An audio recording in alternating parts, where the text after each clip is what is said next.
Vince, take me back, if you will, to the first time you remember the topic of the brass band coming up as an event. The first time it was discussed, who was there, what was happening at the time, and what brought it on? Oh, that's easy. George Foreman and I were riding to Cincinnati to go to a postcard show, if you can believe that.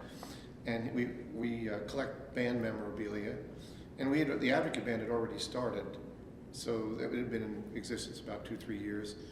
And we were just going up there to look for postcards with pictures of bands on it, famous musicians, things like that. So we were riding up, and we were talking about how great it was to have the Advocate Band, and one of us mentioned, it'd be really nice to have a day of brass music, or something like that, like a concert in the park, and we could maybe have like a one-day festival, and maybe George said maybe some of your friends and some of the people I know, we could get their bands together and sort of have like just a meal in the park, a day in the park, and play, and be a lot of fun.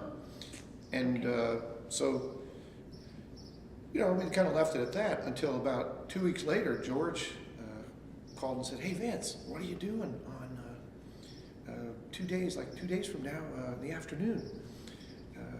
I said, "Why?" He says, "Well, I'm teaching, but I could probably change it if I have to." He says, "Well, we're having a meeting of the Great American Brass Band Festival Commission." I said, "What's that?" I mean, I'd kind of forgotten about it. And he says, "Yeah, the Constitution Square Festival had kind of waned, and they discontinued it for a while. And the Brass Band Festival sort of kind of slid right in there and took its place, and a lot of people helped, the county, the city, people like Louis Pritchard and many others, local sponsors, and helped to get the first one going." Well, George and I always discuss a lot of things together, and we're both good idea people, but he's really great at putting it into getting the mechanics going. And George met with all the people from the city commission and the county and things. Right. I think it was the Chamber of Commerce. I think it was Chamber of Commerce. Okay. All right, now, what were the stumbling blocks? What were the hurdles that made it difficult to move forward, and how did you guys overcome them? Well, there was so much positive force for it, for anything new and exciting, and Mary Shores was a big helpful catalyst in doing everything with the newspaper, because she was a person who could get things done, and she knew who to talk to, and along with George and everyone else. And of course, on the musical side, I knew lots of people to try to get the talent together to pull it off. And so between George and I, George is a professional presenter, so he knows things from that angle for sure. So no major stumbling blocks? Not really. I mean, trying to figure out how we're going to do it technically. But once again, lots of volunteers, lots of help. That's what makes the band festival so exciting, is that people think that since George and I started it, and the executive director now Nikki and others, they say, "Oh, you've done such a good job." And I said, "Well, not really." I said there's about 200 people working on this, pretty much the whole year. I said, just like the Rose Bowl parade and things like that. I said, it takes a lot of work to do it. And I said, if you can't do it with 2 or 3 people, I said, everybody has a spoke in the wheel to try to get the thing rolling. And as a result, that's I think why the festival works. It's a family, all-inclusive event that everybody enjoys, and they want to do it. They want to volunteer because you can feel that energy. So I think there really aren't any stumbling blocks. Always there's the more people can help, and not only in-kind services, but donating money, because it is free. That's what makes it everyone able to bring their families and have family reunions of 20, 30, 40 people. I see them around every year, so it's really great.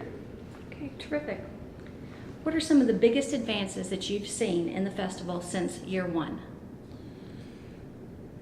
There's been a lot of advances. First of all, just the stage itself. We started out the first year, and we started playing at noon, and it was a big black square, and it was about 85 degrees, and there was no roof. So it was just like getting roasted in the sun, and it was still great fun. We had a backdrop. I remember, I think Admart made that, and we've kept that same set, at least the same logo and everything. But boy, we got really hot, so they immediately thought it might be nice to have a roof over it.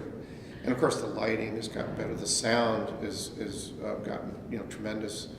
In every year, you know, they have better equipment. The company that does it, that's fantastic. The seating, I think we're back now at the original site, you know, with the new Cowan, and I think it's really a nice setting. I've always liked being on the quad, you know, for the concerts and things, and that's really nice. And all the different types of groups. I think we continue to get a tremendous variety of music, like Zlatny Usti this year is almost an ethnic improvisational group that plays folk music with brass instruments. It's fantastic. You know, I'd never heard of them before until I saw it. I said, wow, this is really great. I said, you know, so we, you know, we kind of expand and do different things. Chautauqua Tea, that started probably about halfway through the festival. You know, that was another nice thing. Of course, the balloon race is part of it. The run, the 5K run, Patty did that this morning. And, you know, there's so many interrelated lakes now. The Bayou in Brass is a new thing. And last night I drove by there and there was people and lots of sound and excitement and food and music, and it was fantastic. You know, so there's always little new things, little twists, and you know, I think it's good to keep changing. You know, and you people who say, well, you know, I don't know, you know, we maybe. I think that's not a good thing. You know, you try something and wow, people really enjoyed that. Let's do that again. Let's do that again. Or that was fun. Let's do it in another couple of years. They really like that band. We'll have them back in a couple of years, you know. But we try to keep the variety changing. I think that's what really makes the festival continually get better, is because we keep, you know, changing the program. It's not the same every year. There are the same types of things, because without brass instruments or brass-related instruments, it wouldn't be a brass band festival. Right. It'd be a, you know, country music festival or this or that. You know, so basically, I mean, and the picnic, I love seeing all the different tables. People come up with some pretty unique things. So that's really, really tremendous. And like I say, meeting more and more new musicians. I think what also improves, when you think about the band festival as an educational arm of what we do here, it really is. Because people come, and however many thousand people are out in the audience, they're hearing more and more new things, new sounds, new things that are, you know, important to our culture, not only in our area, but all over America. They represent things from America and all over the world. So that's a fantastic thing. The amount of people that return every year, it's amazing how many people return every year and come, you know, to experience what we do on a regular basis, you know, with the festival. Okay. The different types of bands, the different types of entertainment, the tea. What's the funniest thing that you personally have ever had to handle at one of the festivals? Well, there's just so many funny, you know, there's always funny moments, like, you know, trying to help the bicycle guys stop when we had the people riding on the bikes and playing instruments and stuff. That was really funny. And the funniest thing, I couldn't even play, was when Tom Poland brought his tuba up on stage with all the tubas, and he had a tuba, but he'd never played it. And he just got up on stage next to the greatest tuba player, one of the greatest tuba players in the world, Sam Palafian, and was making believe he was playing them. And Sam goes, "You really can't play that, can you?" He goes, "Nope, not a note." And he just kept singing through the tuba and making noises. And I was right there because I was playing in the band. And I couldn't play it. It was the funniest thing I've ever seen in my life. Tom's a good actor. How do you see the next 25 years going? You know, I think it's great. It's not good to have not much expectations about something. It's good to just work towards the next year, because you know, otherwise you spend all of your time working towards something way in the future that maybe you'll never reach, and it's really not important to reach that. It's important to have the next festival be really exciting and innovative and enjoyable. So I think if you go year by year, then you go, wow, we've done 25 years more. I think that's the way to go. And the enjoyable part really for it, as far as it goes, is the fellowship of the people that volunteer and work together once a year. I see certain people once a year. Here in Danville, that are from Danville. Yeah. And I have a sort of a little route that I take, and I visit certain things like the festival market and see certain people working there, and I see certain people working the stage and certain people, who always are recording and doing other things, and I love to go and say hi, and so for me that's a really big part of the festival, and I think it's enjoyable. What's the most difficult thing you've ever had to handle when you were working the festival, playing, planning? Well, most of the people that are near the stage, or at rehearsal places and things, they really take care of most of the problems, like Ron Holtz. Somebody's going to come, well, Ron, you only have 25 stands here and we need 35. Well, the rehearsal's right then. So everybody's a little nervous about things like that. But the staff is so fantastic. There aren't really that many issues. I mean, there are more issues with, is the plane going to get here on time?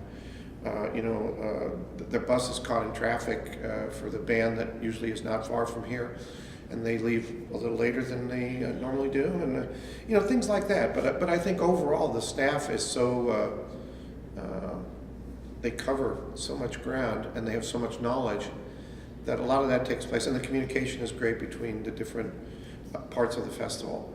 So it's always moments are usually short, intense, and over. What single moment will always stand out in your heart about GABBF? One single moment, one snapshot. Next week. Why next week? Will be my anniversary, and we got married at the band festival in Wissahickon Park 15 years ago. Oh, that's wonderful. That's so wonderful. that'll stand out forever. Very good. What is the one thing that you would want a first-time attendee this year to know about the history of the Great American Brass Band Festival? Is it a festival for everyone?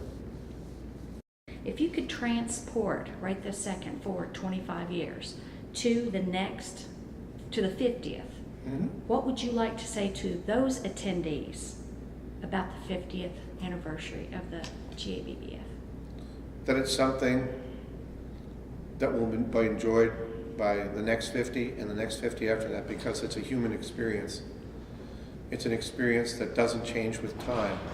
Even though the music will change, the groups that we have will change, the people who work the festival will change, but the feeling that we get in the human spirit by having a festival like this is something that will never change. And that's why people love to go out and sit on a lawn and hear just about any type of music, and enjoy seeing their friends, their family, their kids, their grandkids, their great-grandkids, just walking around, moving, and having a place to do it that transcends time.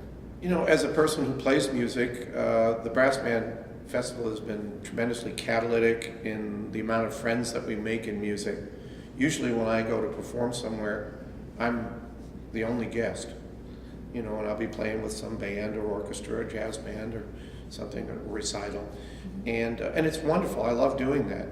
But this is a festival. Not only does it work well for people to attend, it works really tremendously for the people who perform, because they're anywhere from, 15 to 25, 30 different groups playing every year, and you see musicians that you normally wouldn't get to see, because you'd be the only person in that place. Right. So bringing all this together, that type of energy, that synergetic kind of feel, is really, you can't do that just anywhere. So I think for me, that's the thing that is fantastic, and friends and family coming to town for me, as well as musical friends that and we get to play together. And usually the only places to do that are international brass conferences and things like that for us. And then mostly it's only trumpets, or it's only trombones, or tubas and horns. But when at the Great American Brass Band Festival, all of our friends come from all over the world, and we share music together and laugh and you know, and play. It's great. Thank you, Vince. I really appreciate your time today. Thank you so much.